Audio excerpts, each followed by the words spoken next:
ao texto Gênesis capítulo 11, versos 26 em diante. Glória a Deus. Quem achou, diga amém. Nós vamos romper, tá bom? Depois da leitura do 11, vamos entrar no 12 continuando, tá? Glória a Deus. Diz assim o texto: viveu Terá 70 anos, e gerou a Abrão, a Naor e a Arã. E são estas as gerações de Terá. Terá gerou a Abrão, a Naor e a Arã. E Arã gerou a Ló. Morreu Arã, estando seu pai, Terá, ainda vivo na terra do seu nascimento, em Ur dos Caldeus. Abrão e Naor tomaram mulheres para si. O nome da mulher de Abrão era Sarai, e o nome da mulher de Naor era Milca, filha de Arã, pai de Milca e de Isca. Sarai era estéril, não tinha filhos. Tomou Terá Abraão, seu filho, e a Ló, filho de Arã, filho de seu filho, e Sarai, sua nora, mulher de seu filho Abrão, e saiu com eles da terra de Ur dos Caldeus para ir à terra de Canaã. Completa aí para mim, por favor. Para ir à terra de... Saiu da terra de Ur dos Caldeus para ir à terra de novo, igreja, para ir à terra de... Mas quando chegaram em Arã, quando chegaram aonde, gente? Arã, habitaram ali. Mas aonde é que eles queriam chegar? Mas eles só chegaram até onde? Pronto, agora vamos para o verso 1 do capítulo 12. Ora, disse o Senhor a Abrão: sai da tua terra e da terra da tua parentela e da casa de teu pai, para a terra em que eu te mostrarei. E farei de ti uma grande nação, e te abençoarei, e te engrandecerei o nome, e tu serás uma bênção. Abençoarei os que te abençoarem, e amaldiçoarei os que te amaldiçoarem, e em ti serão benditas todas as famílias da terra. Partiu, pois, Abrão como o Senhor lhe tinha dito, e foi Ló com ele. E tinha Abraão 75 anos quando saiu de Arã. Saiu da onde, gente? Saiu da onde, gente? E Abraão levou consigo Sarai, sua mulher, e Ló, filho de seu irmão, e todos os bens que haviam adquirido, e almas que o Senhor lhe havia acrescentado em Arã. E saíram todos para a terra de Canaã, e lá chegaram. E você diga amém. Diga amém por essa palavra. Aleluia. Glória a Deus. Aleluia. Eu vou contar de 1 a 3. Quando eu disser 3, vou lhe pedir para liberar uma palavra profética.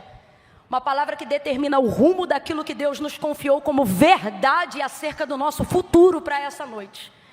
Você sabia que a reunião daqueles que se reúnem para adorar o Senhor... Vou pedir para segurar o fundo só um pouquinho, mas fica aí comigo, tá? Quando eu olhar para tu, que tu vê que eu estou tomada, tu é tomado junto comigo, tá? Não vai embora não, fica aí. É só os primeiros 15 minutinhos. Quando nós nos reunimos, Deus ele quer falar conosco sobre o futuro. Não são só palavras motivacionais, de ânimo ou num profético distante, não. Tem gente que diz assim: ah, Camila, mas o amanhã a Deus pertence. Sim, e você pertence a quem? Então não seria conveniente que você soubesse sobre as coisas do amanhã? Só que a maioria das vezes, se a gente chegar aqui agora e perguntar para as pessoas assim: você sabe aonde você vai estar daqui a 1 ano? Você sabe o que vai acontecer daqui a 2 anos em sua vida? Não, Camilo, o homem faz planos, mas a resposta vem de Deus. Há uma série de argumentos que as pessoas utilizam, até bíblicos, para tentarem contrariar uma verdade que não deveria ser contrariada. Qual? Você deveria ser conhecedor do seu futuro. Você deveria sim saber aonde você vai estar daqui a um tempo. Você deveria sim ter um planejamento a curto, a médio e principalmente a longo prazo. Você não tem que deixar a vida te levar. Quando o Senhor criou o homem, Ele não disse vive, Ele disse governe. Decida, saiba, guia. Foi isso que Ele falou. Isso é princípio, o restante é sentimentalismo. E aí a gente pergunta às pessoas: você sabe aonde você vai estar? Ai, Camila, eu estou angustiado, eu estou desesperado, porque eu não sei o que vai acontecer em 2022. Deveria saber. Você deveria saber. Mas a gente acaba preferindo acreditar em filosofia do que em verdade bíblica. Nada contra a filosofia, mas a Bíblia tem uma verdade que não é relativa. E o relativismo está acabando com o profético. E há uma verdade profética que não pode ser negligenciada, porque ela é um princípio. Qual, Camila? Você conhece o Deus do futuro, e Ele não quer armazenar as coisas que Ele vai fazer só para Ele. Pelo contrário, a palavra de Deus garante que Ele não faz nada sem antes revelar aos seus santos profetas. Não é porque Ele precisa do nosso aval ou da nossa permissão para fazer nada, mas é porque é de Deus o partilhar, é de Deus o comungar, é de Deus o compartilhar. Olha o que Ele disse pela boca de Jeremias a seu povo. E naquela época Israel estava num estado de apostasia espiritual, de idolatria muito grande. Mas olha o que ele disse. Ele disse assim: Jeremias, manda o meu povo clamar. E falando acerca do futuro, ele disse a Jeremias: clama a mim. Agora veja, o clama a mim está na conjugação do presente. Clama a mim. Veja aí, quem conhece um pouquinho de português sabe. Clama é agora, é presente. Clama a mim e responder-te-ei. Ok, clamar está no presente, mas responder-te-ei está onde? Está onde? No futuro. Olha a orientação de Deus a Jeremias em tempo de apostasia. Olha a orientação de Deus a Jeremias em tempo de escassez de fé. Olha a orientação de Deus a Jeremias para orientar o povo em tempo onde o povo estava se esquecendo quem era Deus. Clama a mim, quando? No futuro não. Um cristão não espera nada acontecer para saber o que ele vai fazer. Não, ele está pronto, ele está preparado. E quem não está preparado é porque está negligenciando uma série de verdades bíblicas. Aí ele diz no presente: clama a mim e responder-te-ei. O que ele está dizendo? Você clama a mim hoje e eu vou te falar coisas sobre o futuro. Mas para você conhecer o futuro, você precisa se relacionar comigo quando? No presente. Aí ele continua: clama a mim, responder-te-ei e anunciar-te-ei. Anunciar-te-ei o que, gente? Coisas, quem sabe? Vamos lá, coisas. Por que você tem esperado coisas tão pequenas de um Deus tão grande? Você está gastando tempo no seu relacionamento com Deus, pedindo para Deus coisas que você podia fazer. Eu me lembro de Jesus dizendo aos seus discípulos assim: olha, não andeis ansiosos por coisa alguma, nem pelo que comerão, nem pelo que vocês vão beber. Olha o que ele diz. Isso é para os discípulos. E dentro da nossa cultura, para os cristãos. Olha o que ele diz: sabei que o vosso Pai... Ah, Camila, mas Deus não é pai de todos? Não, isso é quando a avó brincava. Mindinho, seu sobrinho, fura-bolo, mata-piolho, pai de todos. Não. Deus é criador de todo. Pai, ele só é dos filhos. E segundo João, só é filho quem o reconhece. Quem reconhece o filho como filho, recebe o direito pelo filho de chamá-lo de... Então não vem com essa história da carochinha que todo mundo é filho não, que a gente vai ter um negócio hoje aqui. Aí escute isso. Olha o que ele diz: eu não quero vocês ansiosos com coisa alguma, nem pelo que comerão, nem pelo que beberão. Saibam, tenham em mente e em consciência que o vosso Pai, que está no céu, de todas essas coisas, Ele sabe que vocês precisam. Olha para o teu irmão e diga: Ele sabe. Diga: Ele sabe. Agora veja, Ele não diz o vosso Senhor, Ele diz o vosso. Ele diz o vosso. Ouça isso, igreja, Ele diz o vosso Pai. Por quê? Quem aqui é pai? Quem aqui é pai? Quem é pai aqui? Isso. Quando eu digo pai, são pais. Pai, mãe. Isso. Pronto. Seu filho aí, sobretudo quando ele está em fase de crescimento, quando chega a conta da fornecedora de energia, você dá na mão dele para ele pagar? É teu filho que tem que saber a data que vence o cartão? É o teu filho? É ele que paga a fatura do cartão? Não. Agora, teu filho, quando é um pouco maiorzinho, ele sabe que está tendo energia porque a luz está sendo paga, sim ou não? Tanto ele sabe que tem pai que até hoje preserva a cultura milenar de andar pela casa pagando luz, dizendo: eu não sou sócio, e aí fala o nome da fornecedora de energia, né? Vocês estão pensando o quê? Que eu sou sócio, né? Olha como é que eles celebram, olha os pais. Então veja bem, o seu filho sabe que essa conta tem sido paga, ele sabe disso. Só que ele normalmente não sabe quando ela é paga, porque você não costuma tributar a ele a responsabilidade de pagar as contas da casa. Pelo menos enquanto ele não tem maturidade, você não divide com ele essa responsabilidade. Por isso ele também não tem a honra de decidir nada, porque quem não tem responsabilidade não merece a honra da decisão. Então ele não decide o que é que ele vai comer, ele não decide que horas ele entra, ele não decide. Deixa isso para outro dia, mas você está entendendo, né? Mas você sabe, está ali. Ele sabe, está sendo pago. Olha o que Jesus está dizendo. Estou falando as entrelinhas e a grosso modo. Não gastem todo o vosso tempo de relacionamento, não com o vosso Senhor, com o vosso, falando sobre coisas que Ele já... Você quer ver uma coisa? Quem aqui já era cuidado por Deus antes de conhecer a Deus? Quem hoje, servindo ao Senhor, reconhecendo quem Ele é, não reconhece apenas quem Ele é hoje, mas consegue lembrar de onde veio, aonde passou e dizer, mano, Deus já cuidava. Quem consegue fazer isso? Você ainda não sabia de onde vinha o oxigênio e nem dobrava o joelho para agradecer ao dom da vida, mas o dom da vida e o dono da vida te dava oxigênio todos os dias para que você hoje pudesse dizer, Ebenezer, até aqui me ajudou o Senhor. Quando você então reconhece como pai, aquilo que outrora era prioridade no passado, agora já não é mais prioridade, isso é assunto trivial. Não tem mais por que você gastar tanto tempo do seu relacionamento pedindo para Deus coisas que você já sabe que Ele já te autorizou e já delegou a você poder para fazer. Mas por que a nossa vida e nosso coração está devastado de ansiedade? Estamos tão acostumados a coisas pequenas que inclusive quando passamos a nos relacionarmos com Deus, colocamos isso também no nosso contato com Deus. É por isso, para a maioria das pessoas aqui, Deus não é pai, é um servidor, é um prestador de serviços. Porque Ele acostumou a apequenar a sua relação baseado nas necessidades que Ele tem. Até porque a nossa cultura escravista, e para os que estão aqui na nossa nação abrasileirada, ou em outras nações que tem uma cultura também, ou de escravidão antiga, ou de proletariado elevado, infelizmente nós fomos educados quase que na área do cognitivo a acreditar que se a sua necessidade está suprida, você já tem tudo.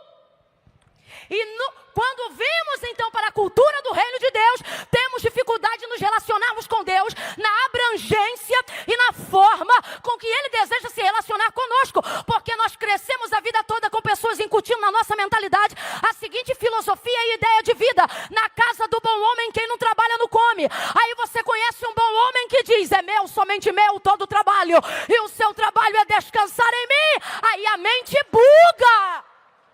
A mente buga. Por que tem gente botando silício na alma? Porque não consegue justificar a graça de Deus. Então Ele não faz mais sacrifícios externos, mas continua fazendo sacrifícios internos. Não porque Ele quer agradecer a Deus, mas porque Ele quer justificar o que sabe que nunca vai conseguir pagar. O quê? A graça. Porque Ele cresceu aprendendo que tem que pagar. Por que tem gente com dificuldade de lidar com a graça de Deus? Camila, você está falando isso numa igreja onde prega a graça de Deus. Às vezes também tem. E tem muito. Muito. Ouça isso. Ouça isso. Nós não nos santificamos para pagar. Nos santificamos para agradecer.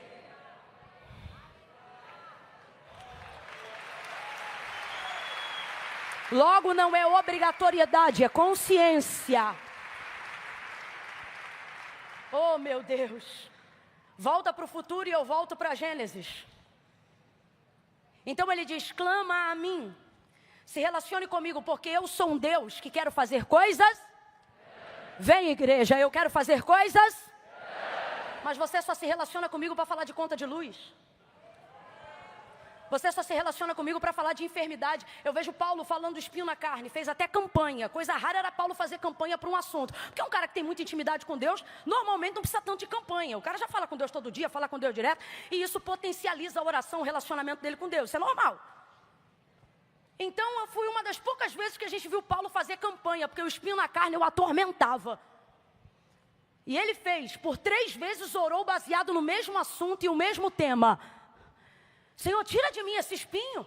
Eu não estou nem mais ligando para o mensageiro de Satanás que de tempo em tempo vem me esbofetear, mas o espinho está doendo muito.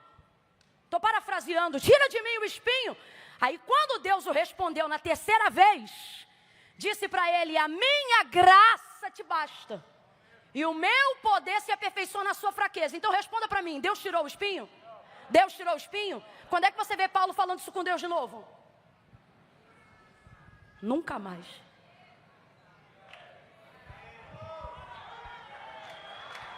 Vamos falar de outras coisas.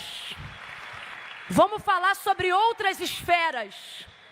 Vamos falar sobre outra. O Senhor está dizendo, eu não tenho problema nenhum de continuar sendo mantenedor do teu feijão, de continuar sendo mantenedor no teu combustível. Não se sinta envergonhado por isso, porque eu sou o teu. Mas quando for para estreitar relacionamento comigo, vamos falar de coisas que o dinheiro não compra. Vamos falar de coisas que network não faz. Vamos falar de coisas que transitam acima da economia. Eu não estou falando sobre a sua comunicação com os homens, abre a mente. Eu estou falando sobre estreitar a sua comunicação com Deus. Aqui falamos sobre coisas humanas. Aqui falamos sobre coisas políticas e econômicas. Aqui falamos sobre coisas terrenas, porque a embaixada do reino de Deus não é lá, é aqui. Nós estamos vivendo aqui, estamos manifestando aqui. Só que quando tu entrares no teu quarto e fechar a tua porta, prepara-te para o teu futuro, porque o Senhor te trouxe aqui nesta noite para dizer, eu sei que pensamentos tenho de vós, diz o Senhor, pensamentos de paz e não de mal, para vos dar o fim que desejais. E Ele não quer apenas te surpreender no fim, Ele quer fazer contigo uma caminhada, de forma que você não seja pego de surpresa, mas que você saiba onde está e sabe aonde vai chegar, de forma que quando um dia você parar numa entrevista e alguém perguntar para você, você sabia que chegaria até aqui? Você pode até dizer, eu não sabia quando, nem sabia a forma, mas algo eu já sabia. Por quê? Porque eu já falava com Deus e Ele me revelava coisas acerca do meu futuro. Deus quer revelar o teu futuro. Olha para quem está do teu lado e diga, Deus quer revelar o teu futuro. Eu quero olhar para essa geração que está aqui na minha retaguarda, 8, 9, 12, 14, 16, 18, e dizer que vocês têm anos de vantagem na nossa frente, por receberem essa palavra de conhecimento, por receberem essa revelação bíblica. Camila, eu não estou entendendo. Hoje ainda, antes desse culto acabar, vocês que estão aqui em cima, não saiam por aqui dizendo, somos filhos dos crentes. Não, somos os profetas dos quais Deus vai revelar o futuro da nação, o futuro do ministério, o futuro da nossa vida. Sacode alguém aí de novo e diga para ele ou para ela, Deus, bora, grita, diga Deus. Não, você não está gritando não, Camila, que a gente não é de gritar, não era, porque hoje vocês trouxeram alguém pentecostal até o tutano. Vai gritar, olha para quem está do teu lado e diga, Deus quer revela o teu futuro. Receba abertura de mente, receba abertura de visão, receba entendimento. Eu declaro sobre a vida daqueles que acreditam e que estão debaixo dessa palavra, que tudo que o jornal for revelar daqui para o final do ano, como notícia para quem entra no quarto e tem porta fechada, vai ser notícia velha. Você vai estar antecipado.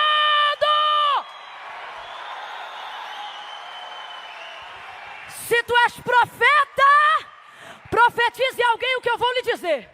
Se não és, entra na roda. Porque quem não é profeta quando está na roda, profetiza também. Oh meu Deus do céu. Quando eu disser 3, você vai sacudir o ombro de alguém e vai dizer assim, 1 ano. Calma que eu não contei até 3 ainda, agoniado, espera. Ouviram? Vou contar de 1 a 3. Quando eu disser 3, você vai sacudir o ombro de alguém. Ai, mas eu não gosto que me toque. Ah, irmão, num ambiente desse, então ficava em casa. No 3, você vai sacudir e vai dizer assim, 1 ano. Eu podia dizer 10, eu podia dizer 5, só que nessa noite, eu vou dizer 1. Sabe por quê? Não quero que Deus dê tanto para você ficar confuso, nem pouco para você se achar menor. 1 ano eu acho que é o suficiente. O que, Camila? Vou pedir a Deus agora. Lembra aquela hora que eu falei que Deus ia me tomar, te tomar? É agora. Cadê o baterista? Tá onde ele? Tá aqui ele. Tá vindo? Tem pressa não.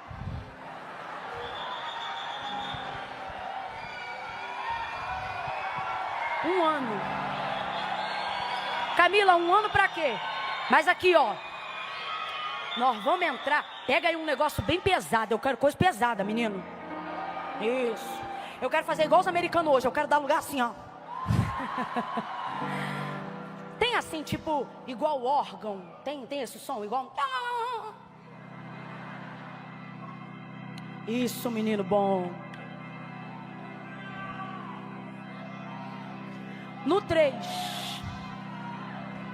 Não tá acabando não, tá só começando.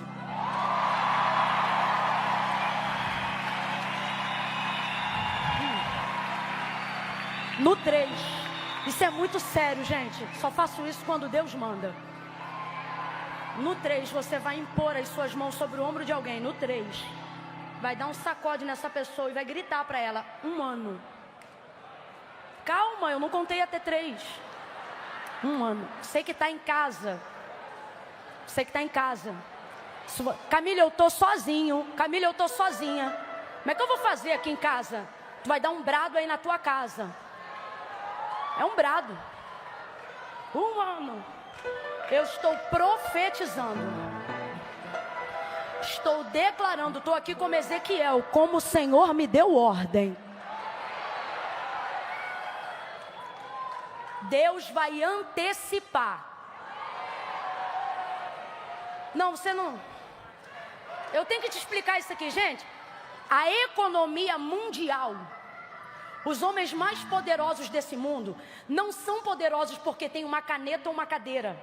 São poderosos, preste atenção, porque eles têm o privilégio de uma informação antecipada. Tudo que você vê no jornal, ou tudo que você vê acontecendo no mundo, no tempo que você enxerga, ou seja, quando é noticiado de forma pública e geral, essas pessoas normalmente, não tenha dúvida, já sabiam disso 1 ano antes. E eu nem estou falando de gente graúda, estou falando de gente mais ou menos.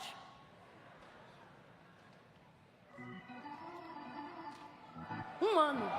Aí vamos lá. Um exemplo no mercado financeiro, por exemplo. Eu vou para o espiritual, mas vamos para o financeiro. Um exemplo. Imagine uma pessoa que tem um direcionamento do céu. Pode mandar auditoria fiscal ir lá que não vai ter licitação errada. É direcionamento do céu. Perguntar, rapaz, como é que esse cara aqui sabia? Sabia o quê? Sabia que essa ação aqui estava baixa e em 6 meses ele comprou, porque depois de 6 meses isso aqui ia ficar alto. Mas quem sabia disso aqui? Manda a auditoria vir aí, vai lá na tua empresa, vai ver tudo, não vai dizer nada. Por quê? Porque não é gente aqui da horizontal. Informação privilegiada, antecipada de verdade, não vem da horizontal, vem da vertical. Quem lembra de Eliseu no comando do exército, quando o rei da Síria se levantou? Direita, fechava a direita, estou dando exemplo, esquerda, fechava a esquerda. Aí disseram, quem é o traidor que está aqui no nosso meio? Auditoria do reino. Quem é o traidor que está aqui? Aí alguém se apresenta e diz, não tem traidor. O problema é que tem um homem lá, que ele não precisa de contato na horizontal, porque esse homem tem um contato direto. Não, gente, olha, quem não crê, coma menos, mas quem crê, se liga nisso aqui. Já está comprovado que você está só a 5 pessoas dos lugares que você quer acessar. Isso já está comprovado. Você está a 5 pessoas de todos os lugares que você quer chegar e das conexões que você quer fazer. Quem está longe está a 5, quem está perto está a 3. Isso já está comprovado. Você precisa de 5 a 3 pessoas, dependendo do ambiente que você está, para acessar onde você quer entrar. Quem está acompanhando, diga amém. Isso já está comprovado. Aí você vem para essa conferência para conhecer um Deus que está dizendo, você precisa de 5 ou de 3, mas se você me conhecer de verdade, você só vai precisar de 1. Só de 1. Só de 1. Palavra de Deus diz que o pecado entrou no mundo por um homem. E quando saiu do mundo por um homem. Deus está dizendo, você não precisa de tudo que acha que precisa para chegar onde deseja. Você só Deus está dizendo a pessoas aqui hoje assim: olha, eu quero estreitar o teu acesso. Ao invés de precisar de 5, de 10, de 15, você vai entrar em lugares aonde as pessoas vão dizer: você entrou aqui com quantos? E você vai dizer: 1. A porta se abriu com 1. O meu nome foi lembrado por causa de 1. Ele deu vitória por causa de 1. Tem gente aqui que vão perguntar: como é que você venceu essa guerra? Aquele que foi por entre as amoreiras para dar vitória a Davi vai com escudo e espada desembainhada. Eu não sei para quem, mas Deus está dizendo a alguém aqui: segura aí. Deus está dizendo assim: senta que isso não me irrita, parece que quer que eu acabe agora. Eu tô brincando. Diga de novo. Diga assim comigo: 1 ano. 1 ano. Uma pessoa. Eu não estou dizendo que Deus não vai usar pessoas. Só que você não vai precisar fazer o que todo mundo faz para chegar onde Deus quer que você chegue. Pessoas vão lembrar do teu nome. Quer te contar uma história que aconteceu comigo? Tem gente que prega muito melhor, é muito mais consagrado, tem uma vida muito mais, né, diante de Deus. A gente reconhece isso, não tem dificuldade de reconhecer isso, não. Eu me lembro de eu chegar em lugar, mas quando Deus quer fazer, e quando você preserva o seu contato com eu não tinha esse negócio de pedir aqui, vai ali, não sei o que. Mas é amigo. Não tenho até hoje. Não tenho esse negócio. Eu me lembro de eu chegar em lugares e ficar tão chocada de estar num lugar grande e tal, e de honra, de eu perguntar para a pessoa, de eu cutucar assim o pastor, falar assim: pastor, mas o que levou o senhor a me trazer aqui?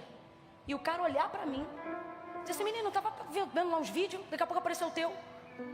Não estou falando de hoje, estou falando de mais de 10 anos atrás, quando realmente ninguém sabia. E a pessoa dizer assim, e Deus falou assim: traz ela.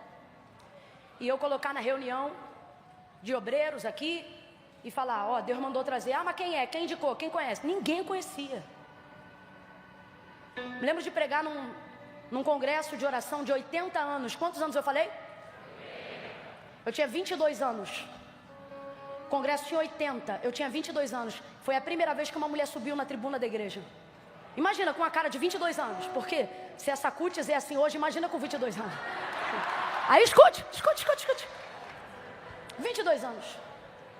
As irmãs choravam antes de eu pregar. Só quando eu cheguei eu pensei: Deus, que povo quebrantado. Não era. O choro delas não importava nem se eu ia pregar ou o que eu ia pregar. Era o fato de ver uma mulher. Era o fato de ouvir pela primeira vez esse barulho aqui, ó. Pela primeira vez. Subindo numa tribuna. Você acredita nisso? Não, eu só estou contando isso aqui. Não é para vanglória, não. Que eu não quero que a presença de Deus saia daqui, não. Eu estou falando isso aqui para dizer que às vezes você acha que precisa de um monte de contato para chegar. Tem gente aqui se colocando em posições que tem desagradado ao Senhor, quebrando princípios para ver promessas se cumprirem, quando Deus na verdade está dizendo: sem princípios não haverá cumprimento de promessas. Veja isso. E Deus hoje te trouxe aqui para dizer: eu vou encurtar teu contato, vou usar pessoas, mas sou eu que vou inclinar o coração dessas pessoas. Vai ter gente chegando lá na obra onde você é missionário, na igreja onde você é pastor, pastora. E quando você perguntar: como é que você veio? Quem te falou daqui? Ninguém. Eu estava passando aqui na porta e ouvi uma voz me dizendo: entra. Você vai contar testemunhos assim. 1 ano, preparei, nós vamos profetizar. 1 ano para quê, Camila? Você vai ter uma visão antecipada acerca do futuro em 1 ano. Eu estou declarando aqui debaixo de fé. Camila, mas eu não estou crendo não. Então não precisa crer, porque eu não estou indo na tua fé, estou indo na minha. E eu vim crente à beça hoje. Vim crente à beça. Não, Camila, mas eu não tenho que ter fé para crer. Depende de quem está profetizando. Com todo respeito, depende. Porque quando eu olho 2 Reis capítulo 4, eu vejo Eliseu profetizando para uma mulher que não podia ter filhos. Na verdade não era ela, era o marido.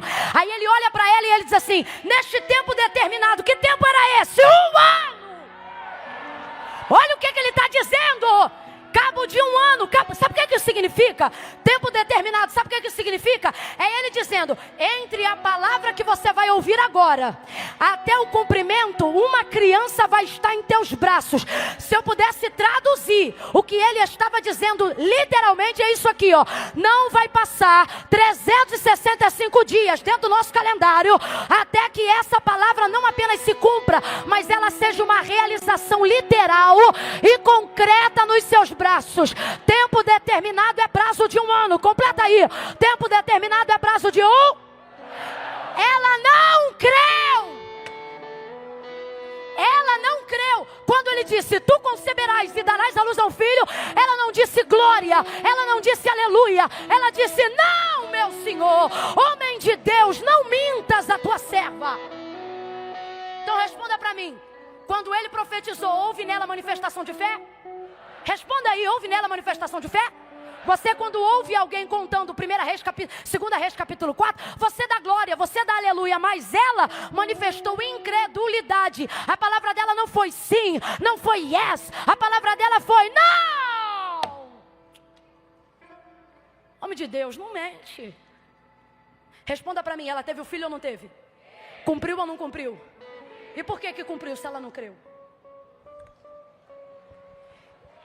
Isso aqui é uma palavra que faz quem é profeta, segura, faz quem é profeta sentar na cadeira e se perguntar se é Deus que está falando mesmo. Porque quando é Deus que manda falar, irmão, estou falando de profecia, tá? Não estou falando do uso da fé, estou falando do uso da profecia. Quando é Deus que manda, ouça isso. Ela não creu, mas cumpriu ou não cumpriu? Aconteceu ou não aconteceu? Aí eu te pergunto, Deus está contando com a fé dela? Mas por que realizou assim mesmo? Porque quem profetizou foi? Quando você está autorizado por Deus a liberar uma palavra, Deus não conta com a fé de quem recebe, Deus conta com a fé de quem libera. Quando você está autorizado a liberar uma palavra, Deus usa a fé de quem libera e não a de quem recebe. Eu vou perguntar de novo, ela creu ou não creu? Creu ou não creu? Mas recebeu ou não recebeu? Não sei se você está entendendo, a atmosfera aqui está tão séria, que Deus está dizendo, até quem não crê está debaixo da nuvem de quem está profetizando. Você vai contar testemunho. E o primeiro testemunho que eu libero, que vai marcar a tua vida, é que Deus vai te visitar com uma visão privilegiada. E você vai ter informação antecipada de 1 ano. Para quê, Camila? Para eu ficar surpreendido? Ou melhor, para eu não ser surpreendido? Não, para ao acontecer você está preparado. Quando tudo que há de vir sobre o mundo vir, quando os rebeldes se manifestarem, quando os traidores se assentarem à mesa, você vai saber quem é o traidor antes dele te trair. Você vai saber quem vai se rebelar antes da rebelião. Não estou dizendo que não haverá luta, só que haverá uma guerra. É onde você não estará em desvantagem. Quando o inimigo se levantar contra ti por 7 caminhos, ele vai ter que fugir da tua presença. Olha para quem está ao teu lado e diga para ele, 1 ano. Em 1 ano você vai estar preparado como nunca, crente como nunca, avivado como nunca, renovado como nunca, inteligente como nunca. Oh, aleluia! Aleluia! Em 1 ano, Deus vai inaugurar um novo ciclo e fechar um ciclo antigo. Quem recebe isso, reaja diante da palavra. Quem não recebe, eu profetizo. Eu declaro uma mente privilegiada, informações privilegiadas. Mas segure aí. Isso é só para quem quiser estreitar relacionamento.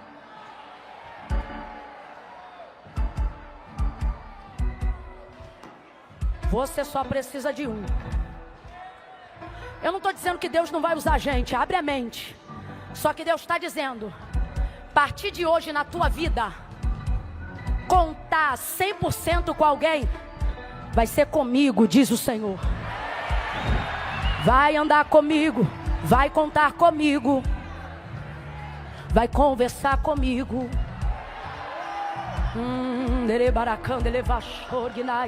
Vai falar comigo, vai cantar comigo, vai falar comigo. Vai sentar comigo, vai comer comigo, andar de ônibus comigo, metrô comigo, dirigir comigo, a pé comigo, bicicleta comigo, deitado comigo, de pé comigo.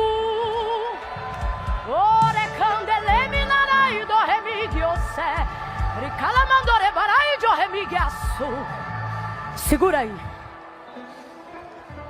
Um ano. Deus está falando aqui pra gente. Estreita comigo, que eu vou te colocar à frente de tudo o que vai acontecer um ano antes. Ouça isso. Vamos aqui para o contexto para entender sobre o futuro que Deus quer revelar. Segura só um pouquinho, rapaz, senão vai me dando um negócio. Segura aí.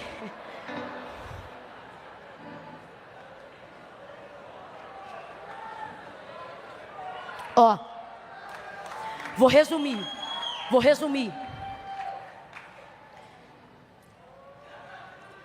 Terá é pai de 3 filhos homens. Abraão primogênito, Naor o do meio e Arão o caçula. Sintetizando a genealogia para você não achar confuso. Terá é o pai de 3 homens, 3 filhos homens. O primeiro é o Abrão, que a gente chama de Abraão.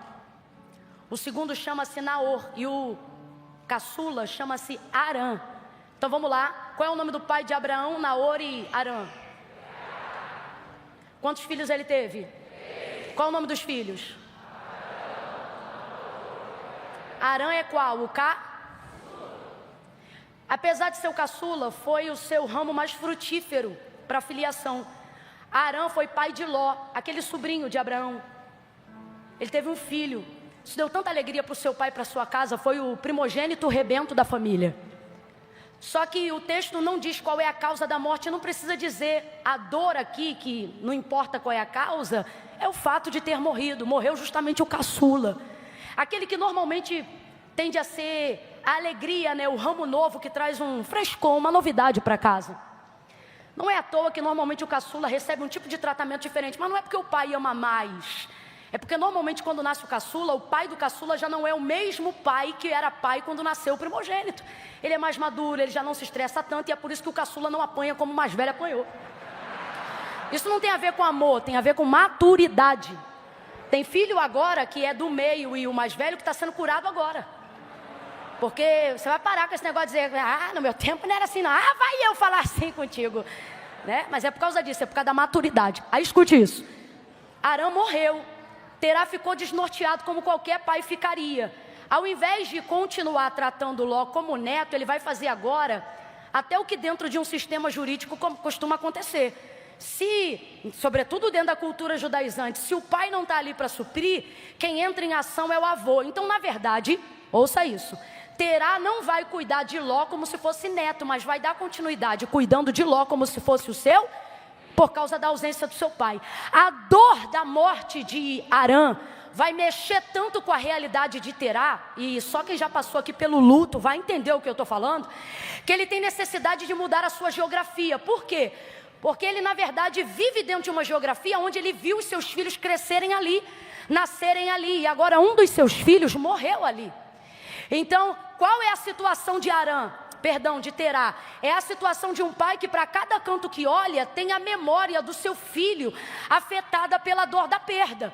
Então ele decide mudar de geografia. Só que você sabe que essa é uma verdade. Não é porque você sai do lugar da dor que significa que a dor vai sair de dentro de você, mas é verdade que ajuda. Mudar a geografia ajuda. Isso aqui é o instinto de sobrevivência de Terá para tentar combater o trauma, a dor do luto do seu filho que morreu. Lembre aí agora, qual era o nome do filho que morreu? De novo, qual era o nome do filho que morreu? Guarda essa informação aí. O nome do filho que morreu era Arã.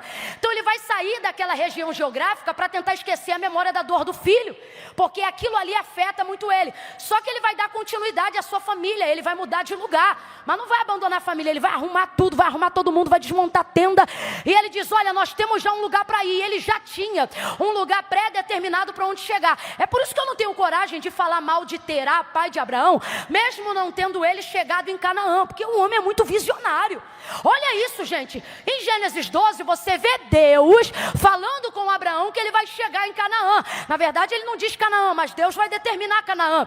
Agora Deus fala com Abraão e conduz ele lá. No caso de Terá, não. Você não vê a voz de Deus se manifestando a Terá para dizer que ele vai para Canaã. Mas Terá é tão visionário, que ele mesmo, numa perspectiva natural, consegue ter inteligência o suficiente para entender que Canaã é o melhor destino para levar a sua família. Aí ele mesmo vai dizer: ó, nós vamos sair daqui e vamos para Canaã. A primeira vez que você vê Canaã sendo mencionado como lugar de destino, não é por intermédio de Deus quando fala com Abraão, mas é por intermédio de Terá, pai de Abraão. Ó a visão do cara. Vamos para Canaã. Arruma as malas, a família muda a geografia, parte caravana, todo mundo para chegar em Canaã. Duas realidades que você precisa aprender quando Deus te abrir a visão. Primeira, nunca decida para onde você vai. Você não vai conseguir chegar lá se primeiro você não tiver humildade para reconhecer aonde está e por que tem que sair. Ele vai sair do lugar da dor dele, ele precisa sair de lá. Quem aqui tem GPS no telefone, Waze, Google Maps, sabe do que eu estou falando, quer ver? Você pode colocar um lugar que você conhece onde quer chegar, conhece o endereço, o nome da rua, o número da casa, do estabelecimento, conhece de cor. Ah, eu quero chegar em tal lugar. Aí você vai lá e escreve o lugar de destino. Se não tiver rede, internet, para fazer a localização de onde você está, por mais que o endereço da chegada esteja correto, ele traça a rota? Ele traça a rota? Porque ninguém chega onde quer chegar se primeiro não conseguir reconhecer aonde. Humildade para quem vai andar. Humildade para quem sabe aonde quer chegar é indispensável para te dar uma boa caminhada. Segunda coisa, ele sabe aonde ele está e ele parte de lá. Vai para Canaã, só que olha o que vai acontecer. No caminho indo para Canaã, ele tem um vislumbre do futuro. Ele quer chegar em Canaã, ele se vê em Canaã, mas a gente vai aprender uma segunda lição. Vontade de chegar não é o suficiente para determinar que você chegará. Visualizar não é o suficiente para determinar que você vai chegar. Terceira coisa, saber o destino não te dá garantia da caminhada. Ele sai de onde está, sabe onde quer chegar, mas infelizmente ele não chega. E a gente vai entender agora o porquê que ele não chega. Não é porque faltou combustível, não é porque faltou energia, não é porque faltou força, não é porque faltou mapa, não é porque faltou companhia, não é porque a família não quis chegar, não é porque não faltou apoio. O texto diz, rapaz, olha isso, o texto diz que caminhando para lá, indo para lá, para Canaã, ele vai passar por uma região geográfica cujo nome era Arã. Quem lembra, gente? Arã era quem? Que filho? Que aconteceu o que com ele? O filho que morreu foi o que deu motivação para ele sair de onde ele estava. Só que aquilo que deu a ele motivação para sair de onde ele estava, ou seja, a memória da dor, vai encontrar com ele no caminho do destino para onde ele quer chegar. Eita luta! É no caminho certo, do destino aonde você quer chegar, que coisas das quais você não quer lembrar vão aparecer. Geograficamente falando, ele podia traçar qualquer rota, mas Arã apareceu em seu caminho. E por que Terá não chegou? Mas você vai chegar. Essas 7 pessoas vão chegar. Não, problema, já falei as 7. Você vai chegar. Isso não é fé, isso é medo. Você vai chegar. Amém. Por que Terá não chegou, mas nós vamos chegar? Porque quando ele passa em Arã, que é o lugar que traz o nome do filho morto, do qual ele queria esquecer, não o filho, a dor. Não o filho, a dor. Ele acaba ficando lá, e o texto diz que ele morre lá. habita lá e morre lá. Então responda para mim, ele sabia onde queria chegar, sim ou não? Ele queria chegar, sim ou não? Mas ele chegou?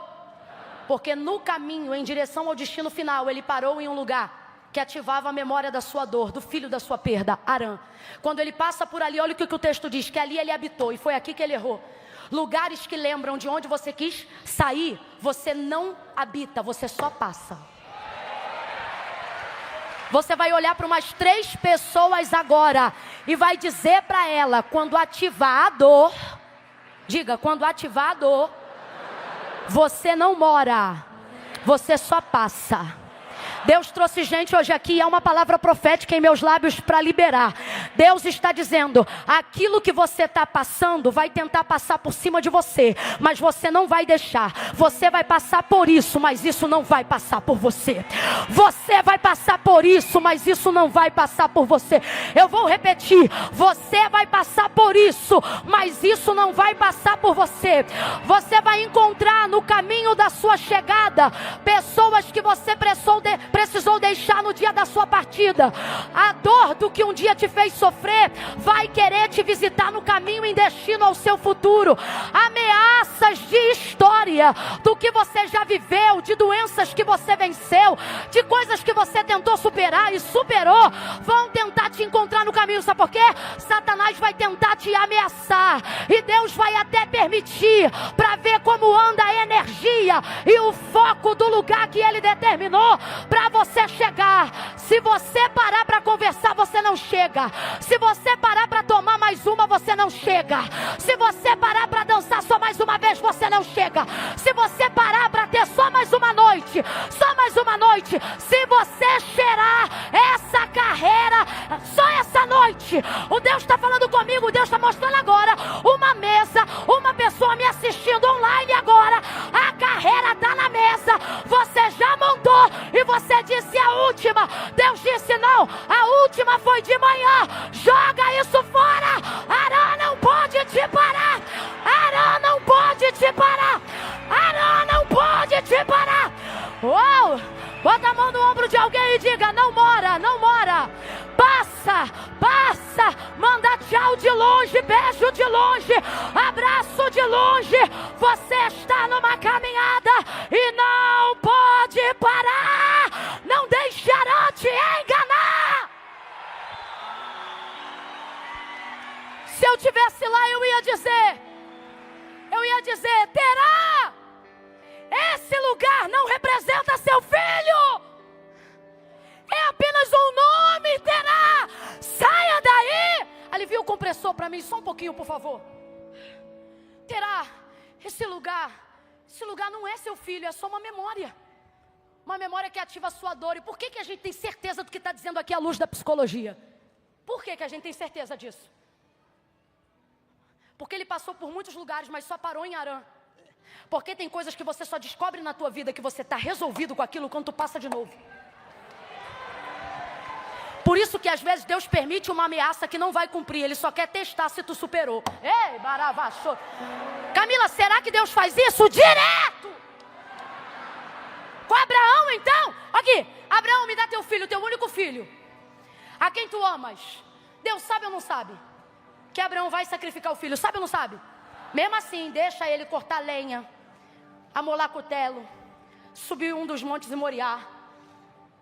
Quando ele já está pronto para imolar. Ai, Deus. Deus quando é bom, mas quando é terrível, Ele é melhor ainda. Aí ele diz assim, Abraão! O homem está tão focado que ele diz de novo, Abraão! Não faça isso! Ué, o Senhor mandou fazer, mas estou mandando não fazer mais? Porque agora eu sei. Aí eu te pergunto, ele sabe agora? É agora que ele sabe? De acordo com a sua onisciência, ele sabia antes ou não sabia? Porque não é ele que tem que saber. É Arão que tem que saber. Abraão, é isso aqui, ó. Quer ver? Deus de fato, para quem conhece aqui o nosso Deus, Ele aceita sacrifício humano de homem? Aceita? Assassinato, homicídio, nosso Deus aceita isso? E se Astarote, Azera, Baal, Baalim, nosso Deus não. Todo Deus que tu conhece na carreira, é por isso que eu amo o cristianismo. É só tu fazer a ligação aí, você que está ligado aí agora. Não é partido, não é e bandeira evangélica. Não é isso não. É uma questão de consciência. Todo Deus que você conhece, ele te pede alguma coisa. O Deus que a gente conhece deu filho. É o único Deus que eu conheço que ao invés de pedir, deu. O único. Deus já sabia. Abraão, me dá teu filho. Quando ele estava pronto para acutelar o menino, Deus disse, não, agora eu sei que você... Só que ele já sabia antes. Ele está fazendo isso para Abraão saber quem tem que ocupar o primeiro lugar. Porque certamente o amor de Abraão já estava mais vinculado ao cumprimento da promessa, que é Isaac, do que a quem fez a promessa. Por isso Deus o testou. Tem coisa na tua vida que tu só vai passar. E Deus vai permitir passar. E tu não vai morrer nessa área, nem nessa prova, nem nessa dor. É Deus dizendo assim, é só para você desvincular teu coração disso.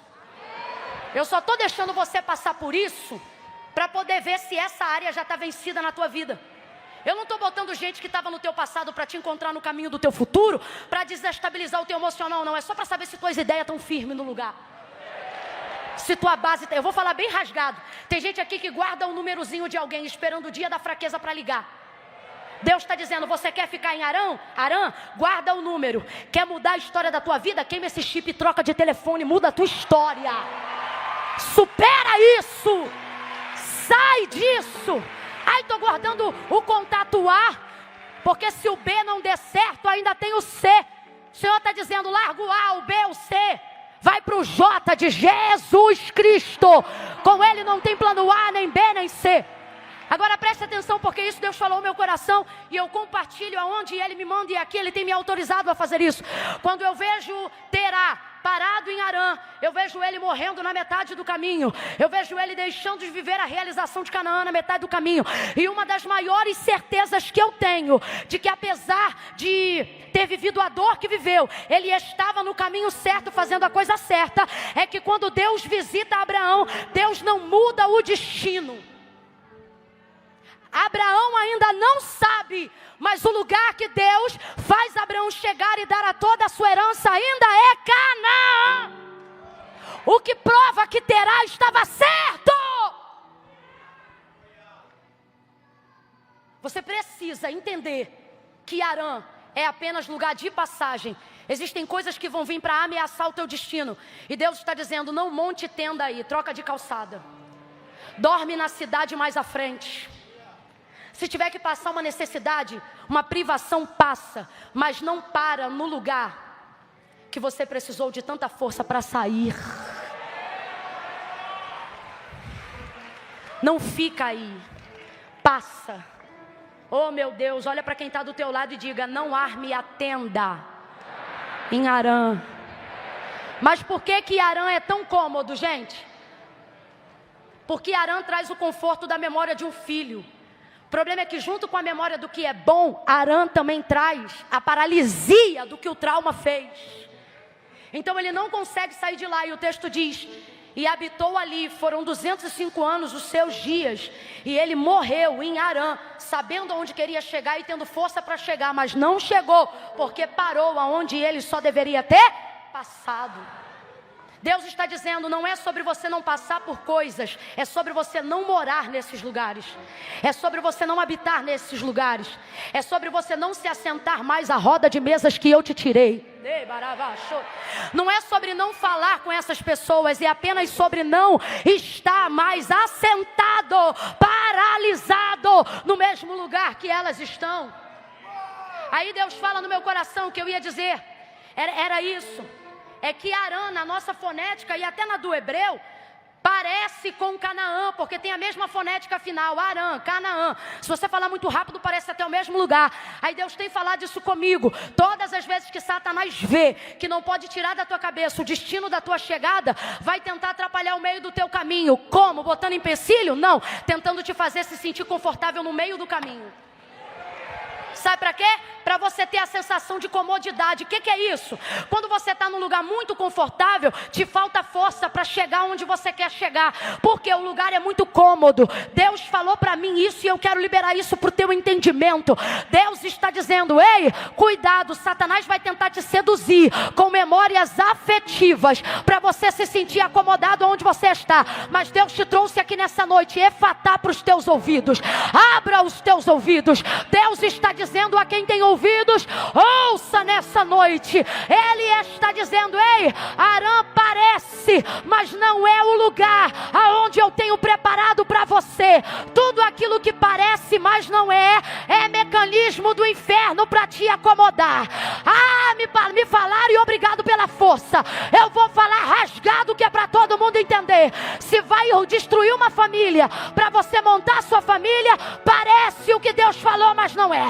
Se vai ter que destruir um casamento para você ter um casamento, parece que é a família que Deus falou, mas não é.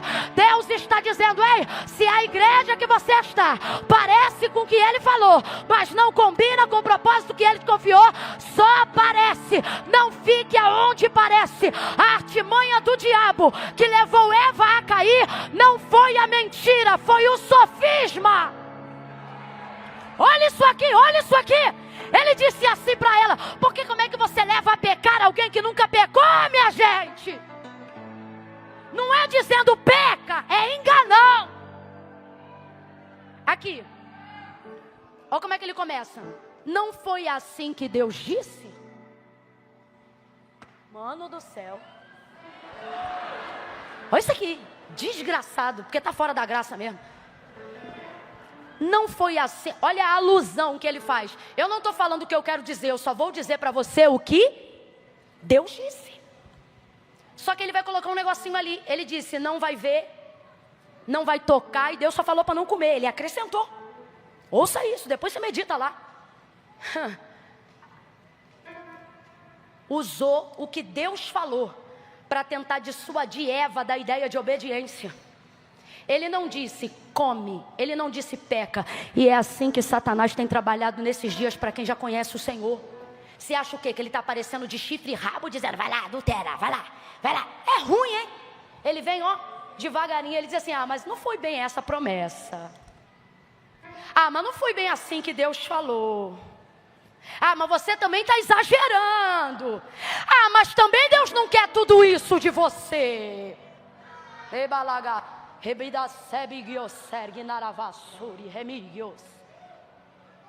Só que se você sabe aonde você quer chegar, você não pode ficar onde se parece. Com todo carinho, aproveitando a liberdade, olha para quem está do teu lado em bom carioquês e diz: vaza. Vaza de Harã. Vaza de Harã. Sai dessa terra de procrastinação, de inconstância, de falta de foco, de mornidão. É melhor estar num lugar frio do que estar no morno. É melhor estar num lugar quente do que estar no morno. Ele disse a Laodiceia: porque tu não és quente ou fria. Era melhor que fosse quente ou fria, porque mudar teu estado do avesso é mais fácil do que te convencer da mornidão. O morno é acomodado e é preocupante, sabe por quê? Ele não é o frio esquentando, ele é o quente esfriando. Vaza dessa mornidão, sai dessa terra de acomodação. Que desgraça é essa que está cometendo os pastores mais antigos, que deveriam ser exemplo? Que exemplo, Camila? Quanto mais velho, mais crente. Quanto mais velho, mais cheio de poder. Quanto mais velho, mais fruto tinha que dar.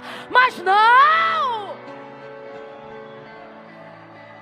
Estão parecendo um museu, querendo se vangloriar só do que fizeram.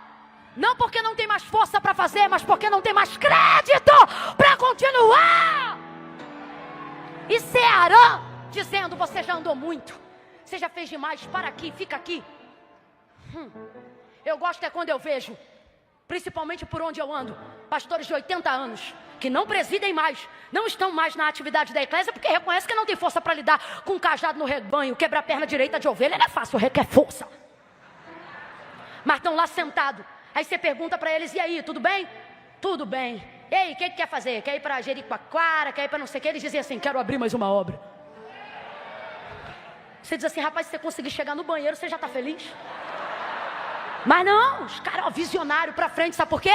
Do lado de fora perece, dentro o fogo consome. É uma unção, é uma unção.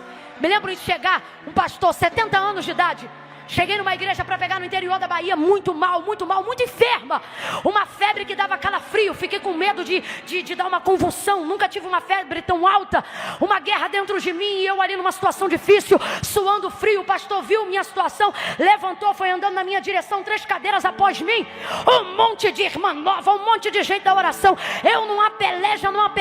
Elas diziam assim para mim: se liga nisso aqui. Quer um remédio tal? Aí falava o nome do remédio. Quer um remédio tal? Falava o nome do remédio. Quer tal remédio? Aí eu dizia: já tomei. E mais não sei o que, já tomei. Aí levanta ele no meio do culto. 70 anos. Um pouquinho enfadado, com muita fé, porque a Bíblia diz que os que confiam no Senhor engordarão. Pula ele 3 cadeiras. Estou eu assim abaixada, ele diz: olha para mim. Gente esquisita de Atos 3. Ele disse: olha para mim. Levantei a cabeça, ele disse assim: o que há? É febre? Eu digo: é. Ele disse: você sabe que febre é para identificar algo que não é a febre. Ou seja, me deixou pior, falou: tu tá com uma coisa muito mais grave do que febre. Aí eu disse: pois é. Ele disse: quer pregar? Eu falei: o senhor está vendo como eu estou? Ele disse: eu quero que tu pregue. Eu falei assim: mas eu não estou muito bem, o senhor está vendo como quem diz assim, isso? Bote outra pessoa no meu lugar. E ele dizendo assim: como eu quero que você pregue, eu vou orar pra você ser curada agora. Gente, diante de Deus, foi antes de ler 2 Reis 4 que eu aprendi sobre esse negócio de fé de quem fala e não de quem recebe. Porque eu não criei, Deus sabe. Me deu foi um ódio na alma, Denise. Que eu falei assim: poxa, tá vendo que eu tô aqui morrendo, cheio de obreiro, podia colocar em um, né? Ele botou a mão na minha cabeça. Não teve nenhuma língua. Ele só disse assim: todo mal. E como resposta de que o mal saiu, sai a febre agora. Diante de Deus. Quando ele tirou a mão da minha cabeça, parece que o mal e a febre saiu junto. Não sei se ficou com ele, mas comigo não ficou mais. Saiu. 70 anos. Que unção é essa? Que poder é esse? Eu declaro que os teus últimos dias serão maiores do que os teus primeiros. A vereda do justo não é cansativa. A vereda do justo não termina numa aposentadoria como Eli, que caiu e quebrou o pescoço porque vivia na cadeira de balanço. Não, porque só vivia engordando com as ofertas. Eu não profetizo barrigão, nem gordura, nem dores, nem infarto, nem cansaço. A obra de Deus não vai te matar, o ministério não vai te matar, a igreja não vai te matar, o rebanho de Cristo não vai te matar. Ei, pastores, ei, sacerdotes, a sua vereda será como a luz da aurora, que vai brilhando cada dia mais, até ser dia perfeito. Você vai brilhar, teu ministério vai brilhar, a unção de Deus será algo evidente e forte na tua vida, tanto como foi no teu início, será no final, assim como ele foi com Caleb. Recebe aí a unção de Caleb. Parou em Arã, habitou, morreu.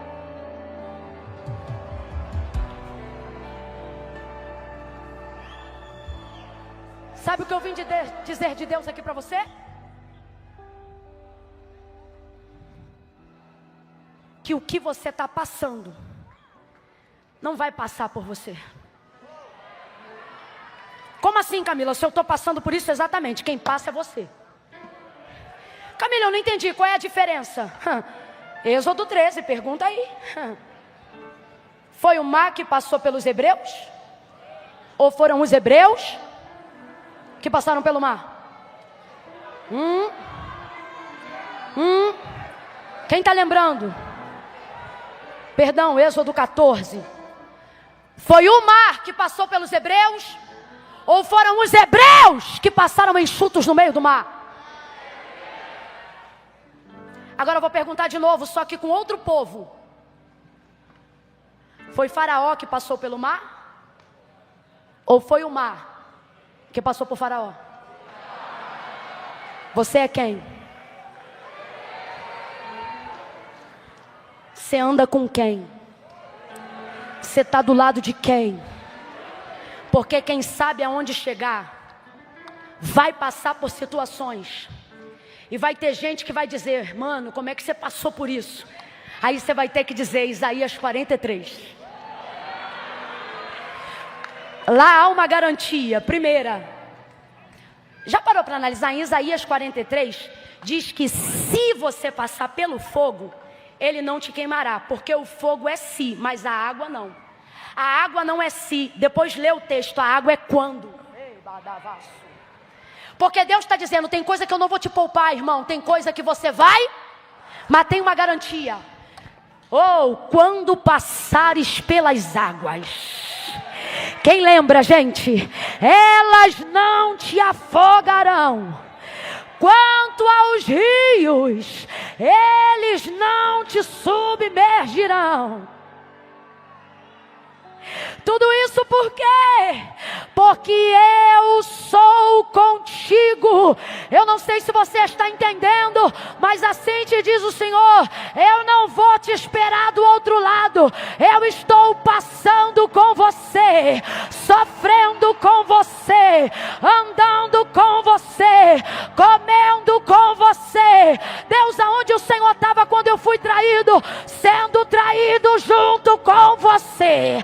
Deus, aonde o Senhor estava quando eu não tinha carro? Andando a pé na rua junto com você. Porque eu não vou te poupar de evitar Arã, mas se tu estiveres comigo, eu vou passar contigo. E esse mar não passa sobre você. Essa doença não destrói você. Essa luta não vai acabar com teu casamento. Porque eu estou passando contigo. As pessoas pensam que Jesus é destino. Jesus não é destino. Jesus é caminho. Ele nunca disse eu sou a chegada. O lugar que você quer chegar não é um lugar, é uma pessoa. Falei, tô leve. Você pensa quando eu tiver tal carro, quando eu tiver tal casa, você pensa que sua felicidade está em um lugar. Deus me trouxe hoje aqui para te dizer, tua felicidade não é um lugar, é uma... Jesus disse, eu sou o caminho. Ele não te espera do outro lado. Se ele te esperasse do outro lado, não tinha graça. Pergunta para Moisés, se Moisés queria encontrar ele em Canaã. Ele disse, não, se a tua presença não for, me deixa aqui. Aonde ele estava? No vale. Por que a gente quer ir para o céu? Porque é bonito? Porque Jesus está lá. Porque se ele morasse no inferno, a gente ia dizer, me leva para o inferno. Quem está entendendo o que Deus está falando aqui? O lugar que queremos estar não é um lugar, é a pessoa de Jesus. Arã não chegou por causa disso, mas Abraão vai chegar. Por que vai chegar? Primeira coisa, Terá tem uma direção, mas só Abraão tem uma palavra. O que difere quem chega e quem não chega não é saber aonde quer chegar, é saber se está acompanhado de quem sabe fazer a viagem. Abraão, sai da tua terra. Qual foi a primeira palavra de Deus em relação a Abraão?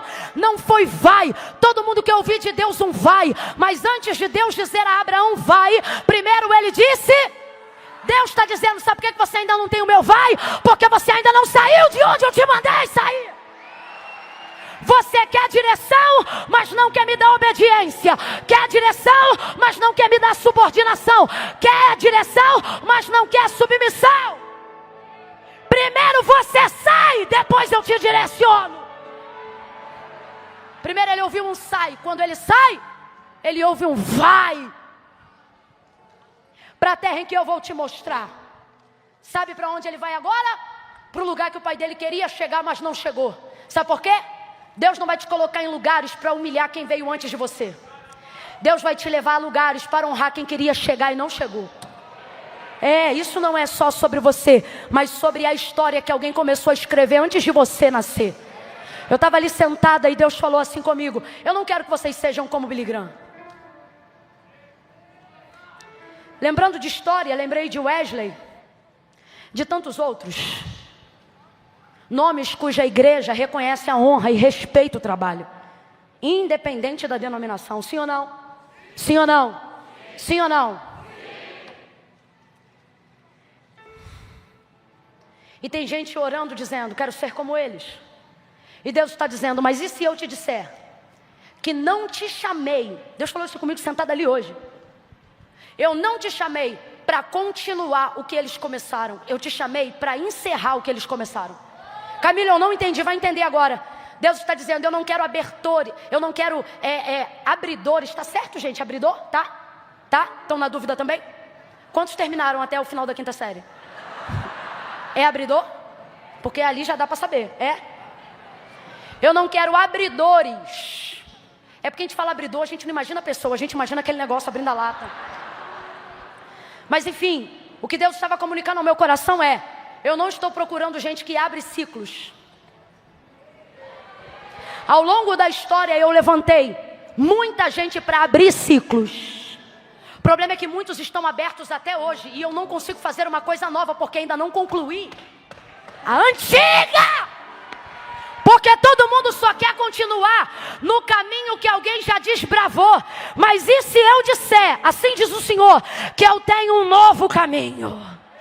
Que eu tenho um novo jeito. Ora Deus, se tu tens esse caminho, então abre ele. E ele está dizendo, só que eu também tenho um princípio. Eu não abro sem ter concluído o antigo. O problema é que todo mundo só quer abrir e ninguém quer fechar. Aí Deus falou para mim, quem crê coma, quem não crê coma menos. Que esta geração que antecede o arrebatamento da igreja não é uma geração que inaugura e abre ciclos. É uma geração que encerra ciclos. É uma geração que otimiza, que fecha, que dá desfeito. Camila, eu não entendi. Nós não somos a geração que entra no processo. Nós somos a geração que dá resultado para quem entrou no processo antes da gente.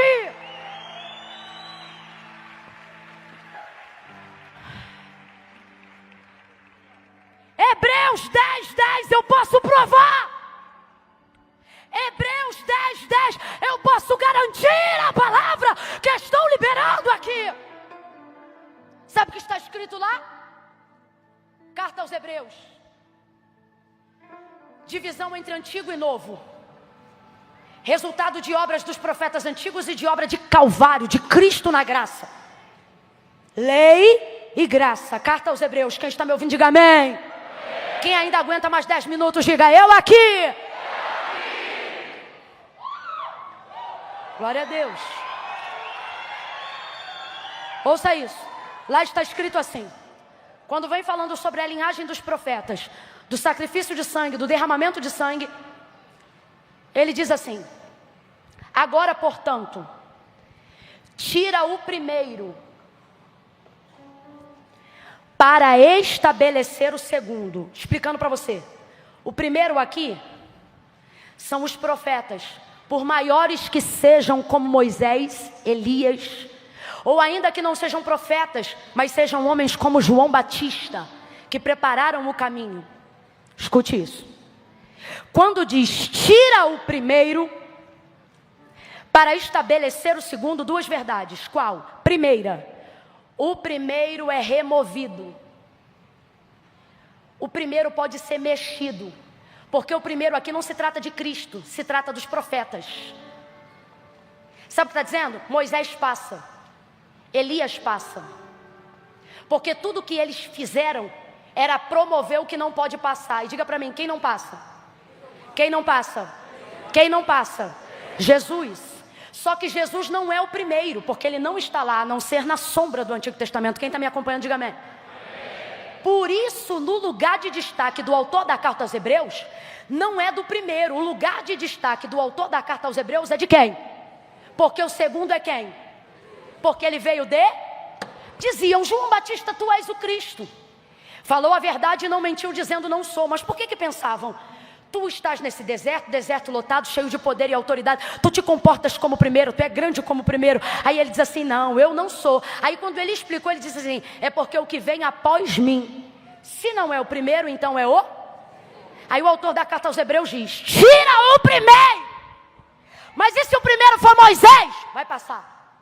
Mas e se o primeiro for Elias? Vai passar. Mas e se o primeiro for João Batista? Passa. Se for Isaías? Passa. Passa, passa, passa, passa, passa, passa.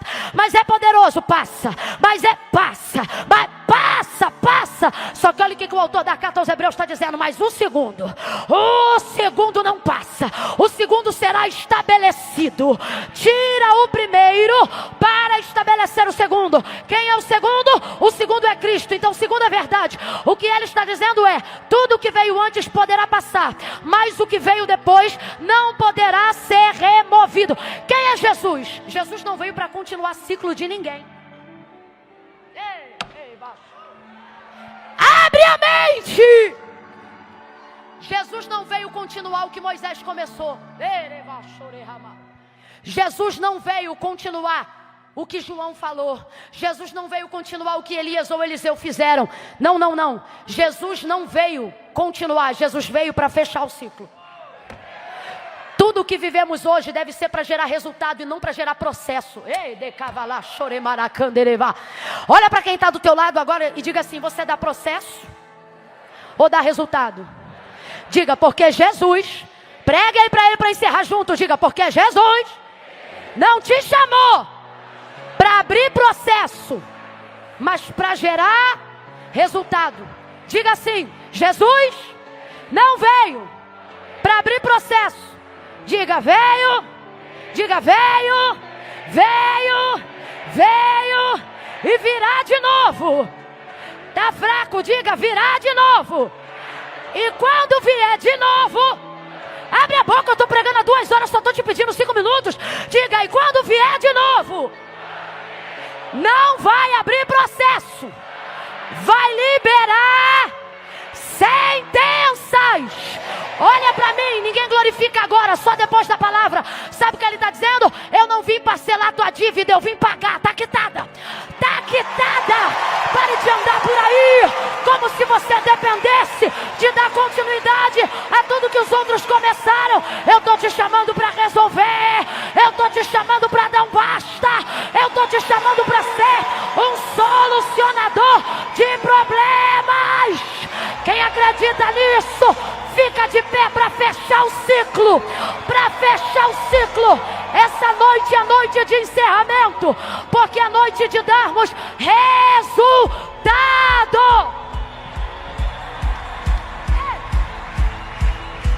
Adore, adore, adore.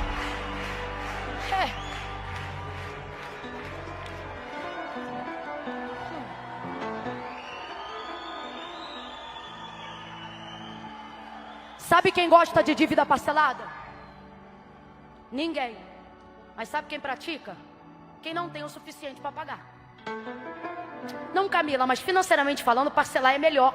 Porque você mantém dinheiro em caixa. Só porque você precisa de capital de giro. Se tu fosse bilionário, tu não estava nem aí pro capital de giro.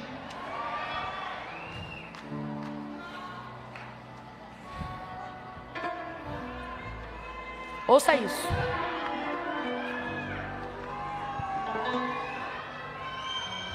Ouça isso. Se você não gravou nada do que eu falei hoje, grave isso. O que, Camila? Jesus não veio continuar nada. Jesus não veio parcelar nada. Quem precisava parcelar era Moisés. Quem precisou parcelar? Elias, Josué, Samuel.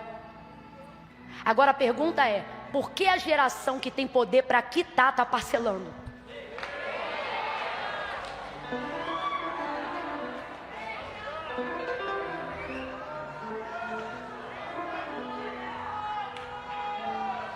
Abraão, ouça isso.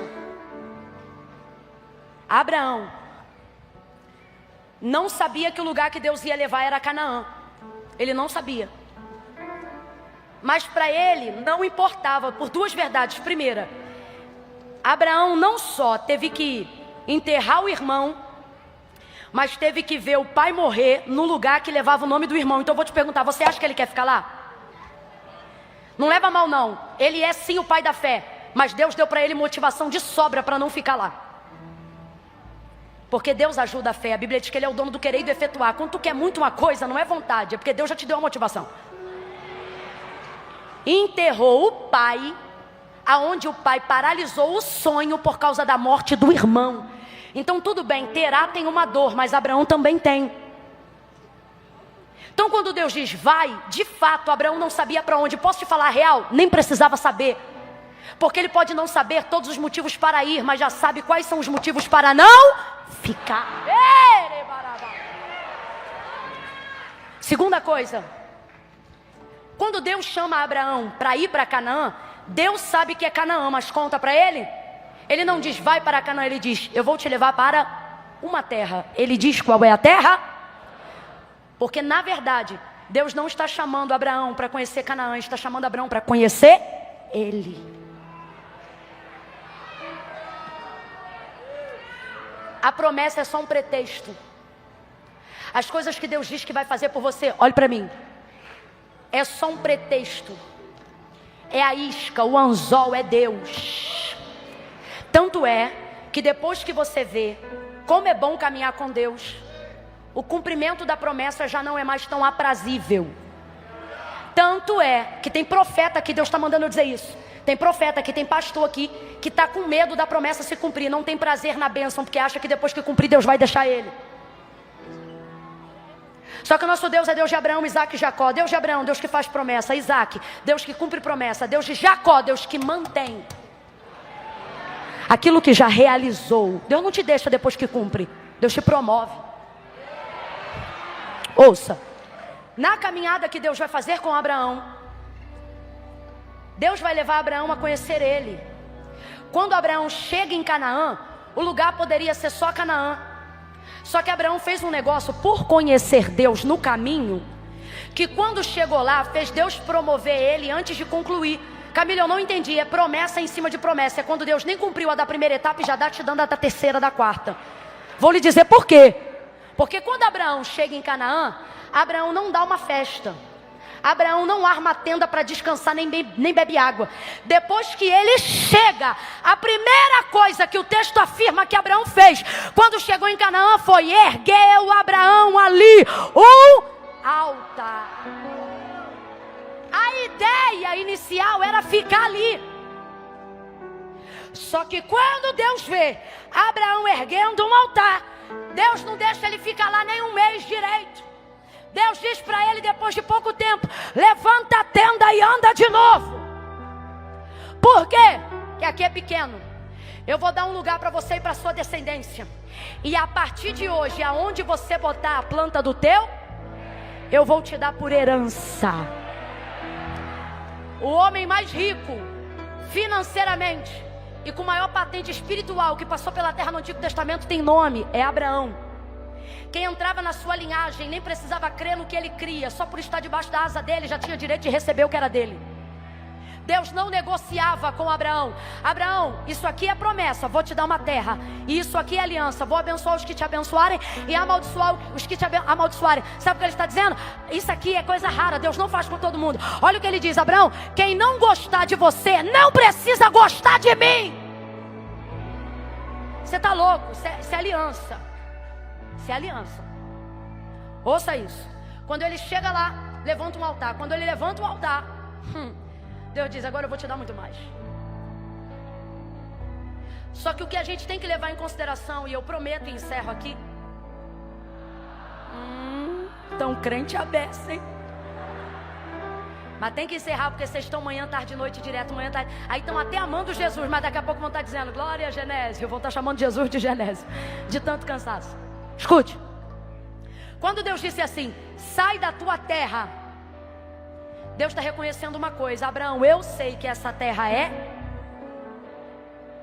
do Senhor, é a terra, a sua plenitude, o mundo e aqueles que nele habitam. Mas ele respeita a história de Abraão e de seu pai. Ó, Abraão, sai da tua terra, Abraão. Ou seja, eu sei que essa terra é tua. E vai para uma terra que eu vou te dar.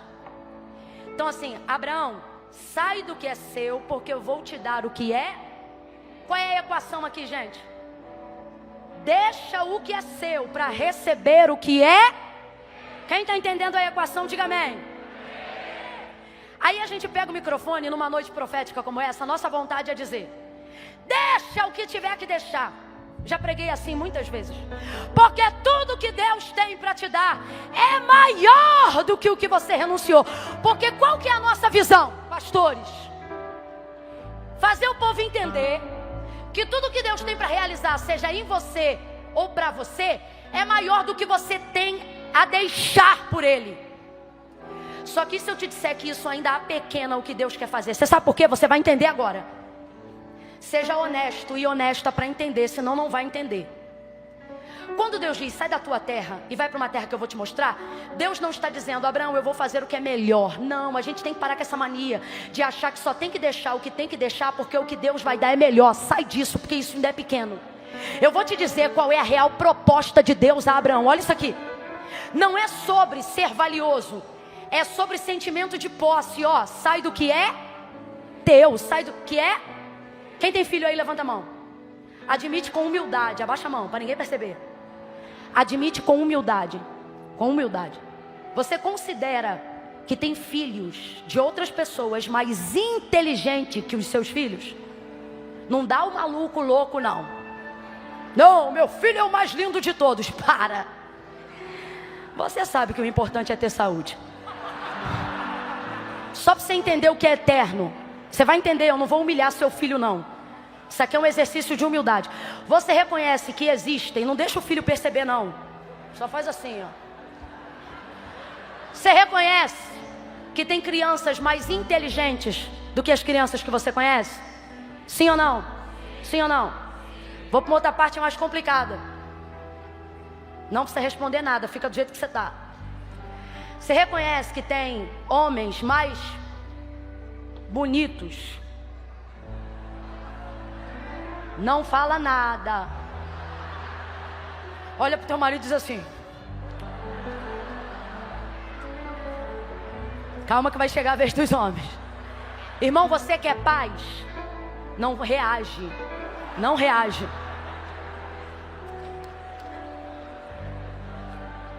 Tem.